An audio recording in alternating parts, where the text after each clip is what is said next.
সংবিধানে নির্বাচনকালীন তত্ত্বাবধায়ক সরকার ব্যবস্থা বহাল রেখে পূর্ণাঙ্গ রায় প্রকাশ করেছে সুপ্রিম কোর্টের আপিল বিভাগ। সেই সাথে তত্ত্বাবধায়ক সরকারের প্রধান হবেন সবশেষ অবসরপ্রাপ্ত প্রধান বিচারপতি বলে উল্লেখ করা হয় রায়। দুপুরে সুপ্রিম কোর্টের ওয়েবসাইটে ৭৪ পৃষ্ঠার এ রায় প্রকাশ করা হয়। অলিউল রনির রিপোর্ট। ১৯৯৬ সালে বিএনপি সরকারের আমলে সংবিধানের ত্রয়োদশ সংশোধনীর মাধ্যমে বাংলাদেশের নির্দলীয় তত্ত্বাবধায়ক সরকার ব্যবস্থার প্রবর্তন হয়েছিল।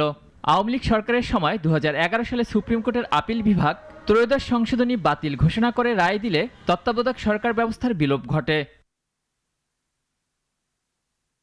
তবে আওয়ামী লীগ সরকারের পতনের পর অন্তর্বর্তী সরকারের সময় ২০১১ সালে সে রায় পুনরায় বিবেচনার আবেদন হলে নতুন করে আপিল শুনানির সিদ্ধান্ত নেন সর্বোচ্চ আদালত। পরে ত্রয়োদশ সংশোধনী বাতিলের রায় অবৈধ ঘোষণা করে নির্দলীয় তত্ত্বাবধায়ক সরকার ব্যবস্থা পুনর্বহালের সিদ্ধান্ত নেন আদালত।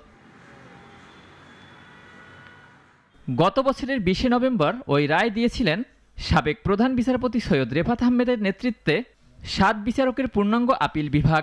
অপর ৬ বিচারক হলেন বিচারপতি মোহাম্মদ আশফাকুল ইসলাম, বিচারপতি জুবাইর রহমান চৌধুরী, বিচারপতি মোহাম্মদ রেজাউল হক, বিচারপতি এস.এম. ইমদাদুল হক, বিচারপতি এ.কে.এম. আসাদুজ্জামান ও বিচারপতি ফারাহ মাহবুব।